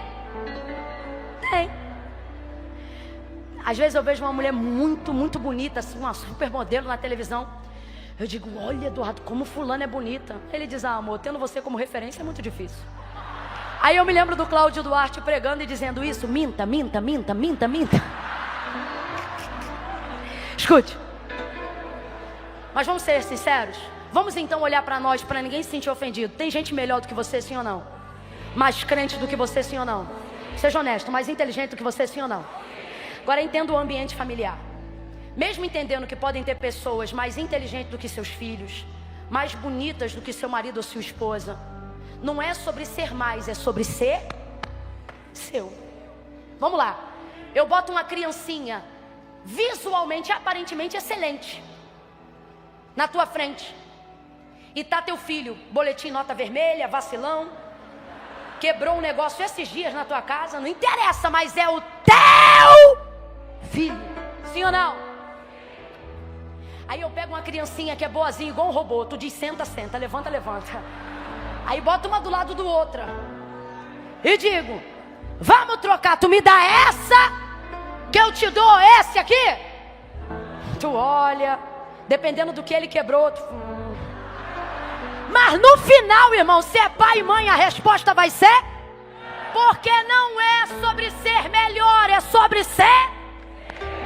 Tá ligado? Quem tá entendendo? Não é sobre o marido da fulana dar rosa pra ela ou não. Não é sobre o marido da ciclana ser bonito ou não. O que importa é que quando o culto acaba e eu vou pra casa, graças a Deus, eu durmo é com o meu marido. Eu sou amada pelo meu marido. Então não é sobre ser melhor ou não.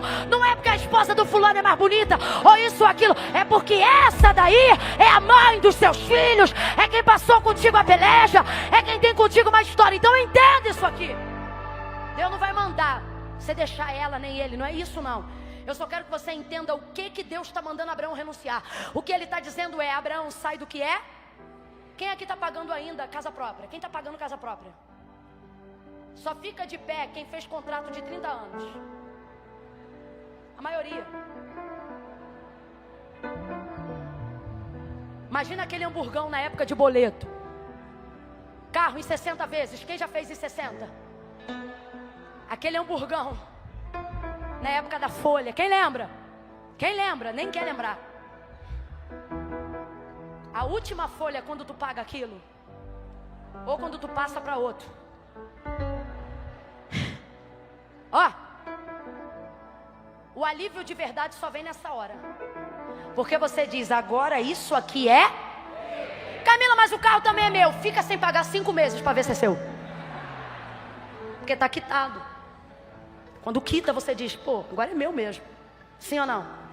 Quando Deus diz, sai da tua terra, é isso que Ele quer dizer. Abraão, tenta se desvencilhar da vaidade de viver no que é seu e vem para o que é meu. Agora ouça. Por que, Deus? O que o Senhor tem para me dar é melhor? Não. Não é sobre ser melhor. É sobre ser meu. E qual é a característica do que é de Deus? A Bíblia diz, a bênção do Senhor não acrescenta dor.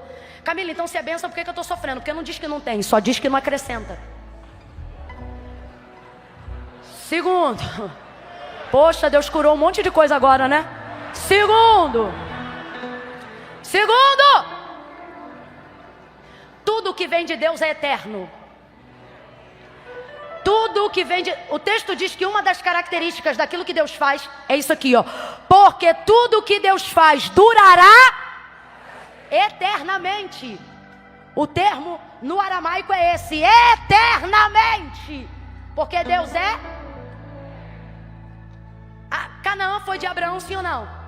Foi de Isaac, sim ou não? De Jacó, sim ou não? E até hoje pertence aos judeus, sim ou não? Todas as famílias na terra são abençoadas em nome de quem? Por amor a quem? Tenha medo não é Jesus não, é Abraão. Ele não está dizendo, foi a aliança que eu fiz com meu filho. Ele diz, foi a aliança que eu fiz contigo, eu faço com todos os homens.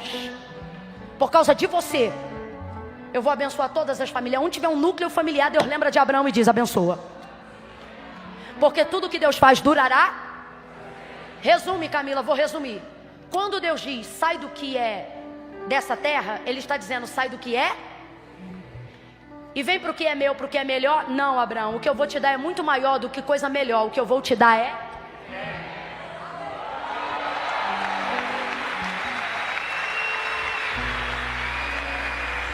O que pode ser melhor do que uma coisa boa?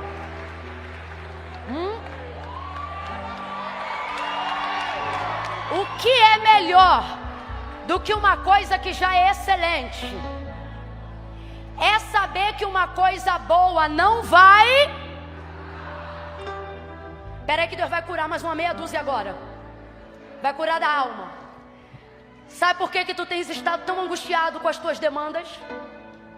Sabe por que tu não tem conseguido celebrar nem a bênção? Tem medo do carro ser roubado. Tem medo de não ter dinheiro para continuar pagando a casa. Tem medo das pessoas que você ama morrerem a qualquer minuto. Porque o seu fôlego está atrelado a elas de tanto que você as ama. O telefone toca, teu coração já se angustia.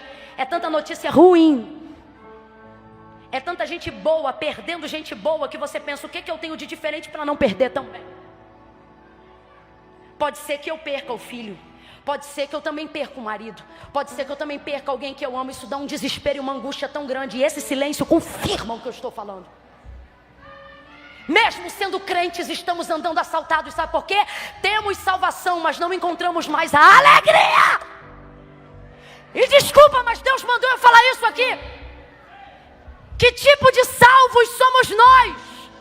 Que temos a certeza do céu, mas não temos a alegria do que é eterno. Sabe por que não temos mais? A demanda do que Deus deu é tão boa que nos apegamos ao que é terreno, esquecendo-se que na verdade a melhor proposta está no que é eterno, mas não estamos mais ligados na eternidade. Fale a verdade nesta noite e você vai encontrar de novo a alegria da salvação. Ouça isso, Salmo 51. Davi caiu, pecou, ofereceu o holocausto, pediu perdão ao sacerdote. Responda para mim, deixou de ser crente? Deixou de ser crente? Responda de novo, deixou de ser salvo? Davi deixou de ser salvo? Mas no 51 ele diz o quê? Torna a dar-me salvação? Porque ele tem certeza. Davi é filho da luz. Davi sabe que se morrer o destino dele será o céu. vida com Deus. Só que o que ele pede pelo amor dele, de Deus, no 51? O que ele pede? Torna a dar-me o quê? Salvação? Torna a dar-me o quê, gente? Então vou perguntar de novo, deixou de ser salvo? Vou perguntar agora para você. Cadê tua alegria?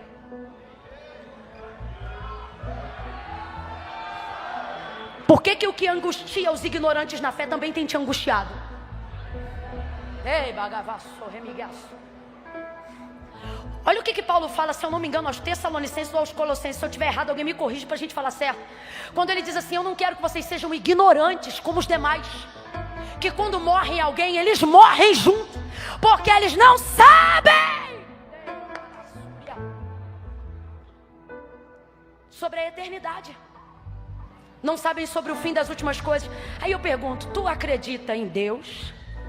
Acredita em Jesus? Hoje eu não vou fazer apelo não, isso aqui é raro, porque Deus está dizendo: hoje eu não quero só salvar os de fora, eu quero restituir a alegria dos salvos de dentro. Cadê a alegria? Por que quando o caixa da tua igreja não fecha? Estou falando isso aqui porque me disseram que essa noite tinha muitos pastores. Por que o caixa da tua igreja, quando não fecha no positivo, tu perde a alegria? Com todo respeito, mano, que raio de salvo é você? Você é o tipo de salvo cuja alegria está no dinheiro. O tipo de salvo que sabe que se morrer vai para a glória, mas se deparar de frente com a morte pede arrego. Cadê Pedro na nossa geração? Cadê o povo que tinha a concepção de eternidade? Cadê as histórias do século 21? Porque quando eu leio a história do cristianismo em Roma, eu vejo historiadores com H, não são crentes não. Eu vejo a história do mundo antigo, relatando que na época de Terceiro César, o Coliseu estava queimando cristãos com cera e fogo. E então o governador perguntava: que osso é esse de canção no Coliseu? Não mandei queimar os homens na cera? Sim, mas enquanto eles morrem, eles cantam. Enquanto não soltam os leões, eles cantam. Que concepção de eternidade é essa que faz um homem no final de sua vida, e eu falo do apóstolo Paulo, está encarcerado dentro de uma cadeia, e o sistema dizer para ele: está preso, e ele disse: eu tô, mas a palavra que está em mim não pode ser encarcerada. As maiores cartas da igreja foram escritas de dentro de uma prisão. Aonde estamos, João? Na ilha de Pátimos, que sabem que serão queimados numa caldeira ou decepados, mas ao invés de entrarem de depressão, recebem as maiores revelações que o mundo já viu, arrebatados em espírito, porque sua alma é livre, sua alma é salva e sua alma é alegre. Restitui a alegria, restitui a alegria, restitui a alegria. A alegria da salvação. Segura isso aqui. Ei! A alegria que estamos pregando aqui, aquela que você tinha quando não tinha nada.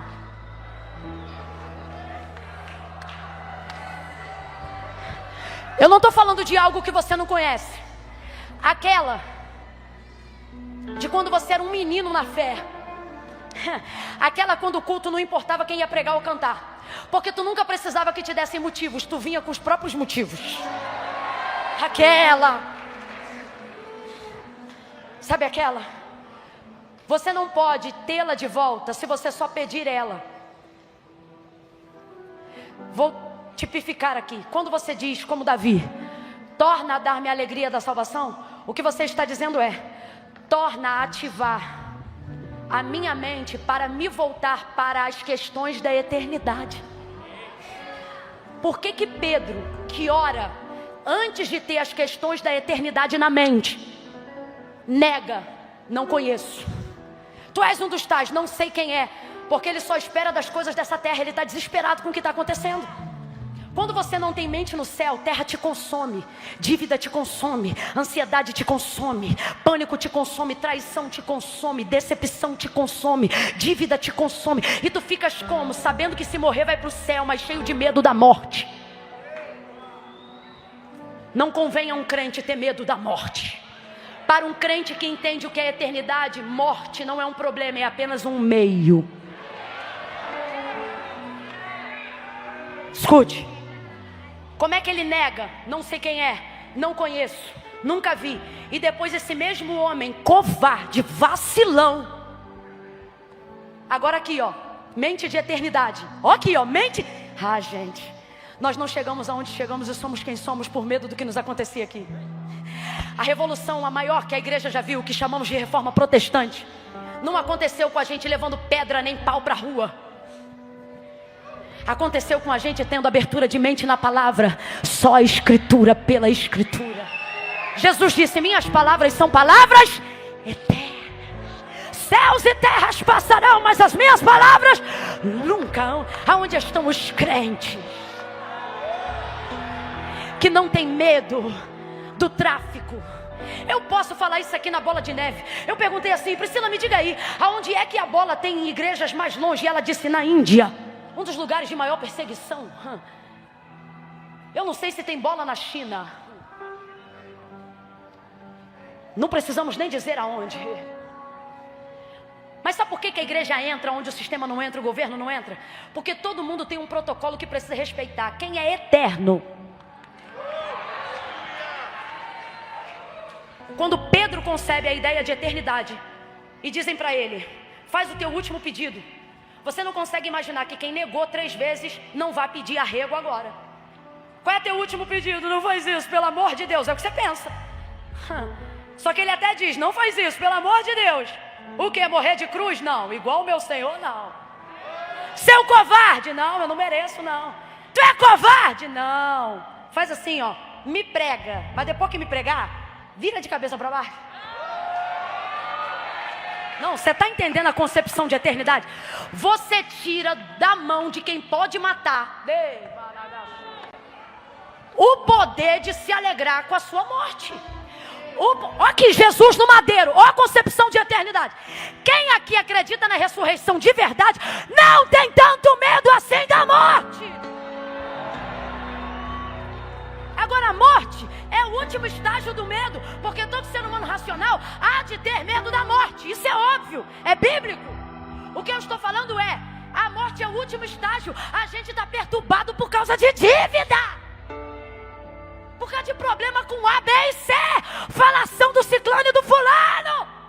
A nossa ideia de eternidade está tão distante que agora até o que afeta qualquer borra-botas afeta a gente também. Aí parece que eu vejo Jesus dizendo: que diferença vós tendes dos que perecem? Aí eu vejo o autor da carta aos Hebreus dizendo: sabe o quê? Nós, porém, não somos dos que se retiram para a perdição, mas dos que creem. Quando Arã aparecer no teu caminho, irmão, passa de peito erguido, cabeça erguida, pisando, andando por cima. Abraão não trocou só o que era seu para ter o que era de Deus. Ele abriu mão do que era temporário para abraçar o que era. Quando Deus diz: tira a mão do que é seu, ou solta isso, desculpa, mas eu vou falar. Deus está dizendo: sabe por que você acha que teu filho vai morrer todo dia? Porque você colocou teu filho no lugar que era meu. O que pode acontecer com ele a qualquer momento tira a tua paz toda hora. Você sabe por quê? Nenhum amor, nenhuma vida e nenhuma pessoa pode garantir o amor que você dá. Só o eterno pode fazer isso. Então é uma questão de sobrevivência e de inteligência não deixar ninguém ocupar o lugar que só Deus dá conta. Só Deus dá conta de dar essa paz que você quer ter. Ouça-me, só Deus dá conta de saciar o amor que você quer ter. Então não coloque teu marido lá, não coloque teu filho lá. Com todo carinho eu chamo meu marido de vida, mas de verdade minha vida não está nele, minha vida está em Cristo. Com todo carinho, é um termo que a gente tem lá em casa: vida, vida, vida. De vez em quando ele olha para mim e ele diz assim: eu te amo mais que tudo. Se ele fala isso eu não reajo, porque eu fico chateada. Aí ele diz assim: eu te amo mais que tudo abaixo do meu Senhor Deus. Aí eu fico feliz, porque eu digo: o amor que você tem por mim não pode ferir o lugar que Deus está. Tudo abaixo dele, porque só ele dá conta de sustentar isso. Quando Abraão entra em Canaã, Abre mão do que é dele, Deus lhe dá o que é eterno. A oração que eu quero fazer aqui nessa noite é por todos aqueles que já servem ao Senhor. Você vai pedir: torna a dar-me a alegria da salvação. Mas antes dessa oração, torna a dar-me concepção de eternidade. Tem gente aqui que tem dito para Deus: Senhor, não volta antes de eu casar, não. Você perdeu a concepção de eternidade. Você está abrindo mão do que é 1000 vezes melhor do que casamento, porque você baixou demais seu nível cristão. Hoje casar é mais importante para você. Não, eu não posso morrer virgem, não. Nunca sexo vai ser melhor do que eterno. Só que você baixou teu nível tanto, que você não quer que Jesus volte antes de você perder a virgindade. E tem que ter alguém para falar isso para você. E hoje aprove a Deus que fosse eu. Estou te falando em amor. Quando eu terminar de construir a casa tal. Por isso que essa casa tem feito teu cabelo cair, tua gastrite nervosa atacar. Todo o teu fôlego é para terminar essa casa. E o Senhor dizendo: e eu tenho casa aqui prontinha. E vou dizer mais, hein? Ele está dizendo: se eu continuar te vendo muito perturbado com essa casa, eu vou te chamar para morar na que eu tenho pronta já aqui mais rápido do que tu imagina. Mas por quê? Perdeu concepção de eternidade. Não tem mais mente de eternidade. Alguém fala de fogo, você pula, você celebra. Alguém fala de céu, você... Perdeu concepção de eternidade. Está tão anestesiado que não sente. Vamos apresentar isso diante de Deus agora? Feche os seus olhos, curva a sua cabeça.